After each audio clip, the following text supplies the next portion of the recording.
सभ्यता की रेस में पीछे छूट गए जीवन यात्रियों की कथाएं।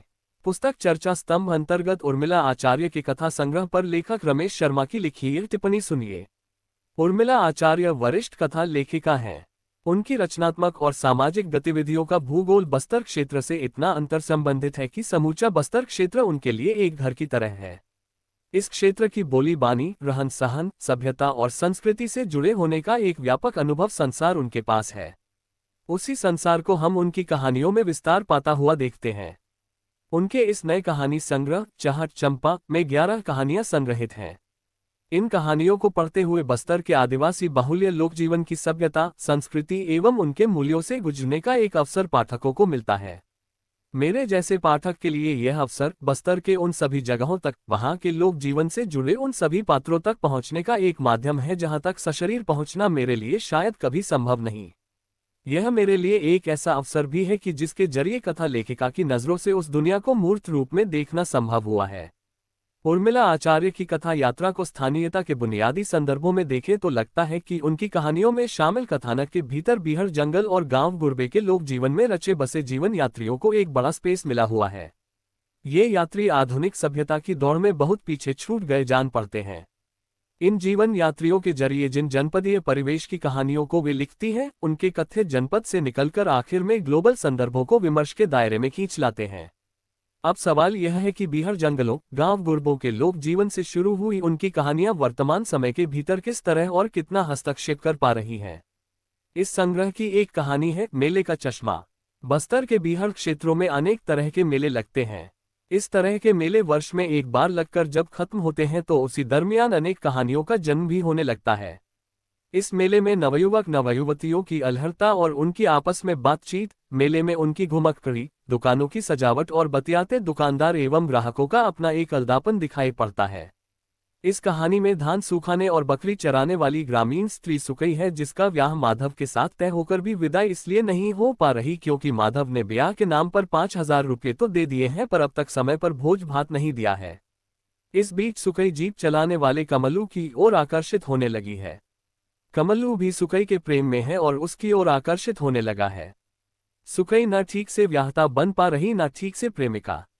उसका जीवन एक तरह से अधर में फंसा हुआ लगता है। कमलू की भी इतनी हैसियत नहीं कि 5,000 रुपये माधव को हर जाने में दे दे और सुकई को मुक्त करा ले। अभाव, प्रेम और तमाम पारंपरिक रिवाजों, रूढ़ियों में उलझी यह कहानी एक ऐसे मोड़ पर जाकर खत्म होती है कि जीप की किश्त भरने के लिए रखी गई रकम से मंगलू हर जाने की रकम अदा करके सुकई को मुक्त करता है। मेले में टंगा चश्मा जो मंगलू की नज़र के सामने एक सुंदर दृश्य रचता है, मेले की समाप्ति उपरांत लोगों के चले जाने के बाद भी वैसे ही टंगा रहता है जिसे एक पगलेट ने टांग दिया था। मंगलू की आंखों में उसकी खूबसूरती बची रह जाती है। ये दुनिया भी एक मेले की तरह है जहां कुछ प्रतीकात्मक चीजों के बहाने उसकी खूबसूरती को हम देख पाते हैं, जैसे कि स्त्री पुरुष के बीच प्रेम। कहानी अपनी भाषा और बुनावट के साथ अपनी स्थानीयता, मौलिकता और भौगोलिक परिवेश को जिस तरह साथ लेकर चलती है वह अच्छा लगता है। संग्रह की शीर्षक कहानी चाहत चंपा में भी बस्तर का वही लोक जीवन समाया हुआ दिखता है। इस कहानी में चंपा और असतु के बीच जन्म लेते प्रेम की महक है। सूदखोर साहूकार की कमी नगी है। एक तरफ एक पुलिस दरोगा के भूखे भेड़िए जैसे आचरण से डरी सहमी चंपा है, तो उसकी चीख पुकार सुनकर असतु का दरोगा पर टांगी से वार करने जैसा दृश्य भी इस कहानी में है। असतु के गांव छोड़कर शहर जाने और फिर से लौट आने का प्रसंग कहानी के केंद्र में है। गांव से जुड़े रहने का आग्रह यहाँ स्वाभाविक तौर पर घटनाओं के माध्यम से निकलकर आता है। यह आग्रह स्वाभाविक तौर पर अपनी जड़ों से और अपनी अस्मिता से जुड़े रहने का भाव उत्पन्न करता है। विकसित होते समाज में जहां टेक्नोलॉजी कहां से कहां पहुंच चुकी है, वहां आज भी एक वर्ग ऐसा है जो बहुत पीछे रह गया है।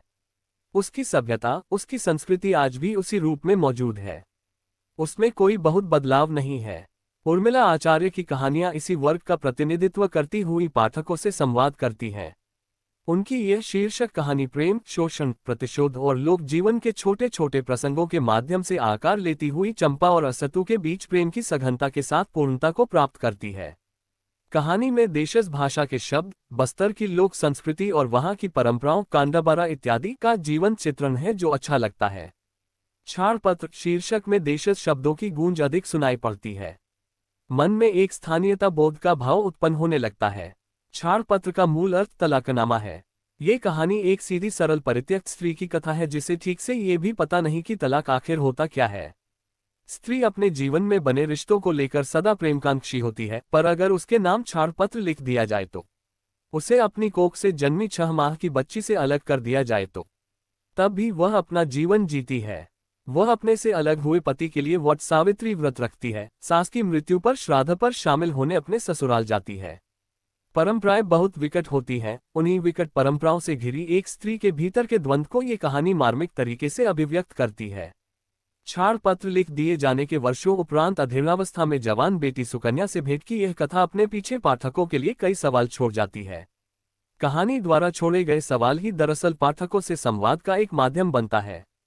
उर्मिला आचार्य अपनी कहानियों में पाठकों के लिए बहुत सुलभ तौर पर इस माध्यम को उपलब्ध कराती हैं। बस स्टॉप पर गाड़ी जैसे ही ठहरी, लोग मय सामान के उसमें समा गए। बस में सामान अधिक है या यात्री, कहना मुश्किल था। उस पर गर्मी, उफ, एक के कंधे से दूसरे के जेब में टप टप पसीने की गंध से कुछ लोग उबकाए लेने लगे थे। कहानी पहेली। इन पंक्तियों को पढ़कर ही कहा जा सकता है कि कहानी आम लोक जीवन की व्यथा कथा की संवाहक बन सकती है। पहेली कहानी की इन पंक्तियों में लोक जीवन के संघर्ष की मूर्त तस्वीरें साफ तौर पर उभर कर आती हैं। बस लोकल यात्रियों के लिए एक घर की तरह होता है जिसके भीतर कई कहानियां जन्मती हैं। एक तरफ अपनी टोकरी में सब्जी और कुकड़ा मुर्गा भरकर नित्य हाट बाजार को जाती सलोनी है और दूसरी तरफ मुच्छड़ बस ड्राइवर। उनके बीच गाली गलौज की भाषा में नित्य की जो नोक झोंक है वही इस कहानी को जीवंत बनाती है।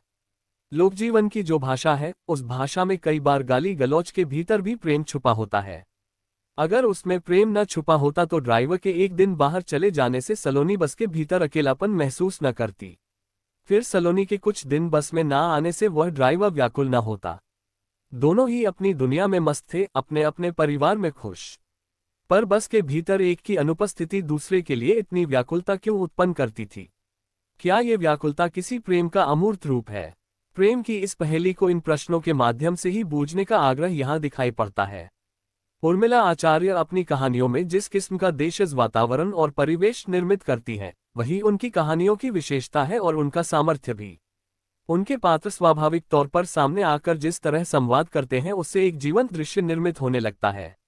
सलोनी और ड्राइवर के बीच हुए संवादों में भी उस दृश्य को हम देख पाते हैं। उनके संवाद बहुत छोटे छोटे टुकड़ों में अभिव्यक्त होकर अपना प्रभाव छोड़ते हैं। लोक जीवन में जाति और वर्ण व्यवस्था आज भी मौजूद है। संग्रह की कहानी शुद्धिकरण एक ऐसी कहानी है जहां इन मसलों से बाहर निकलने का एक स्पष्ट संदेश पाठकों को मिलता है। ये तमाम कहानियां अपने समय में जरूरी हस्तक्षेप करती हुई नजर आती हैं। संग्रह की अन्य कहानियां सरगतारा, बांधो न बाजूबंद, लैला, तीसरी काउंसिलिंग इत्यादि भी अपने तेवर, अपनी बुनावट और देशज बोली बानी में भरपूर आस्वाद देती हैं। बस्तर के लोक जीवन से जुड़ी कहानियों में प्रवेश करने और उन्हें जानने समझने के लिए उर्मिला आचार्य के इस संग्रह की सभी कहानियों को एक बार पढ़ा जाना जरूरी है। कहानी संग्रह चहट चंपा। लेखक उर्मिला आचार्य। प्रकाशक ink, due publication, Nabarangpur, Odisha. Paperback मूल्य ₹299।